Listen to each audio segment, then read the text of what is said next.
അന്യഗ്രഹ ജീവികൾ ഭൂമിയിലെത്തുമോ എന്ന ചോദ്യം ഏറെക്കാലമായി ശാസ്ത്രലോകത്തിന് മുന്നിലുണ്ട്. ഇതുവരെ ബഹിരാകാശ വിദഗ്ധർ ഇക്കാര്യം സ്ഥിരീകരിച്ചിട്ടില്ല. അതേസമയം പല ഗൂഢാലോചന സിദ്ധാന്തക്കാരുടെയും സ്ഥിരം വിഷയങ്ങളിലൊന്നാണ് ഭൂമിക്ക് പുറത്ത് വിദൂര ഗ്രഹങ്ങളിൽ നിന്നുള്ള പേടകങ്ങളും അന്യഗ്രഹ ജീവികളും. എന്നാൽ യുഎസിലെ ഒരു ശാസ്ത്ര ഗവേഷകൻ തന്നെ വിഷയത്തിൽ വിശദീകരണവുമായി രംഗത്തെത്തിയിരിക്കുകയാണ്. അന്യഗ്രഹ ജീവികൾ ഭൂമി സന്ദർശിച്ചിട്ടുണ്ടോ എന്നല്ല, ഇവർ ഇപ്പോഴും ഭൂമിയിൽ കാണുമെന്നും ഡോക്ടർ ഗാലി നോളൻ വ്യക്തമാക്കുന്നു. ഇക്കാര്യം 100% ഉറപ്പാണെന്ന് സ്റ്റാൻഫോർഡ് സർവകലാശാലയിലെ പ്രൊഫസറായ ഡോക്ടർ നോളൻ വ്യക്തമാക്കുന്നു. അന്യഗ്രഹ ജീവികളെ കണ്ടെത്താനുള്ള യുഎസ് ഫെഡറൽ സർക്കാരിന്റെ പദ്ധതിയെപ്പറ്റി പറയുമ്പോഴായിരുന്നു അദ്ദേഹത്തിന്റെ പ്രവചനം. അന്യഗ്രഹ ജീവികൾ ഭൂമിയിൽ എത്തിയിട്ടുണ്ടെന്ന് വിശ്വസിക്കുന്നുണ്ടോ എന്ന് മോഡറേറ്ററായ അലക്സ് ക്ലോക്കസ് ആണ് ഗാരി നോളനോട് ചോദിച്ചത്. ഇതിനേക്കാൾ അധികം ചിന്തിക്കാമെന്നും അന്യഗ്രഹ ജീവികൾ വരിക മാത്രമല്ല ഏറെക്കാലമായി ഇവിടെ ഉണ്ടാകുമെന്നും അദ്ദേഹം പറഞ്ഞു. ഇപ്പോഴും അവ ഭൂമിയിലുണ്ടെന്നും അദ്ദേഹം ചൂണ്ടിക്കാട്ടി. സൗരയൂഥത്തിന് വെളിയിൽ നിന്ന് ഇടയ്ക്കിടെ അജ്ഞാത റേഡിയോ സിഗ്നലുകൾ വരാറുണ്ട്.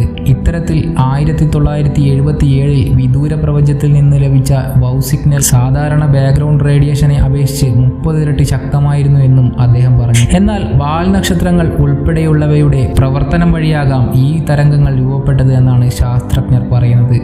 ഇത് ആദ്യമായാണ് ഗാരി നോളനെ പോലെ ഒരു മുതിർന്ന ശാസ്ത്രജ്ഞൻ ഈ തരംഗങ്ങളെയും അന്യഗ്രഹങ്ങളെയും തമ്മിൽ ബന്ധിപ്പിച്ച് സംസാരിക്കുന്നത്. നോളന്റെ മറുപടി വിശ്വസിക്കാത്ത മോഡറേറ്റർ ഇതിന് എത്ര ശതമാനം സാധ്യതയുണ്ടെന്നായിരുന്നു അദ്ദേഹത്തോട് മറുപടിയായി ചോദിച്ചത്. 100% സാധ്യതയുണ്ടെന്ന് അദ്ദേഹം ഉത്തരം നൽകി. അതേസമയം ഇത് തന്റെ മാത്രം അഭിപ്രായമല്ലെന്നും കഴിഞ്ഞ വർഷം പാസാക്കിയ നാഷണൽ ഡിഫൻസ് ഓതറൈസേഷൻ ആക്ടിന്റെ 30 പേജുകളിൽ പറയുന്നത് UFOകൾക്കായി പ്രത്യേക കാര്യാലയം തുടങ്ങണമെന്നാണെന്നും നോളൻ വ്യക്തമാക്കി. നിലവിൽ ഇതിനായുള്ള ഓഫീസിൽ 25 ജീവനക്കാരുണ്ട്. അസാധാരണ നീക്കങ്ങൾ ശ്രദ്ധിച്ച് രേഖപ്പെടുത്തുക എന്നതാണ് ഇവരുടെ ജോലി. കൂടാതെ പൊതുജനങ്ങൾക്ക് വിവരങ്ങൾ കൈമാറാനുള്ള സംവിധാനവുമുണ്ട്. ഇത്തരത്തിൽ സർക്കാർ നടത്തുന്ന നീക്കങ്ങൾ തന്നെയാണ് അന്യഗ്രഹ ജീവികൾ ഉണ്ടെന്നതിന്റെ ഏറ്റവും വലിയ തെളിവെന്നും അദ്ദേഹം ചൂണ്ടിക്കാട്ടി. അന്യഗ്രഹ ജീവികൾ യഥാർത്ഥത്തിലുണ്ടോ എന്നുള്ള കാര്യത്തിൽ നമ്മൾ കടക്കുകയാണെങ്കിൽ ഭൂമിക്ക് പുറത്ത് സൗരയൂഥത്തിൽ ബാക്ടീരിയ പോലുള്ള ഏകകോശ രൂപത്തിലുള്ള ജീവന് വലിയ സാധ്യത കൽപ്പിക്കപ്പെട്ടിട്ടുണ്ട് എന്നാണ് കാൾ സാഗൻ, സ്റ്റീഫൻ ഹോക്കിൻസ് എന്നിവരുടെ അഭിപ്രായം.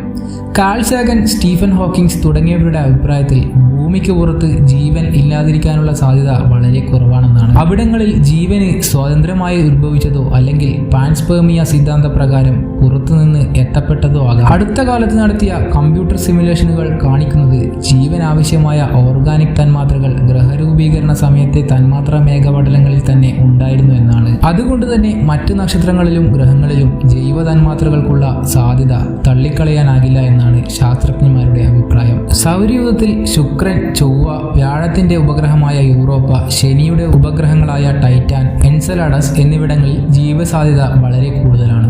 ഇനി അന്യഗ്രഹ ജീവികളുടെ രസകരമായ ഒരു ചെറിയ ഫാക്റ്റിനെ കുറിച്ചാണ് ഞാൻ പറയാൻ പോകുന്നത്. ചൊവ്വ ഗ്രഹത്തിന്റെ ആഴങ്ങളിലാണ് അന്യഗ്രഹ ജീവികളുടെ താവളം ഉള്ളതെന്നും അവിടെ US ബഹിരാകാശ യാത്രികരും അന്യഗ്രഹ ജീവികളുടെ പ്രതിനിധികളും ചേർന്ന് പരീക്ഷണങ്ങൾ നടത്താൻ കരാർ ഒപ്പിട്ടെന്നുമൊക്കെയുള്ള നിരവധി അഭ്യൂഹങ്ങളാണ് നിലവിലുള്ളത്. നിങ്ങൾക്ക് എന്താണ് തോന്നുന്നത്? യഥാർത്ഥത്തിൽ അന്യഗ്രഹ ജീവികൾ ഉണ്ടാകുമോ? ഇങ്ങനെയുള്ള ഇൻട്രസ്റ്റിംഗ് വീഡിയോസ് നിങ്ങൾക്ക് ഇനിയും ലഭിക്കുവാനായി ഈ ചാനൽ സബ്സ്ക്രൈബ് ചെയ്യുക. വീഡിയോ ഇഷ്ടപ്പെട്ടാൽ ലൈക്ക് ചെയ്യുക. നിങ്ങളുടെ വിലയേറിയ കമന്റുകൾ കമന്റ് ബോക്സിൽ കമന്റ് ചെയ്യുക. Thank you.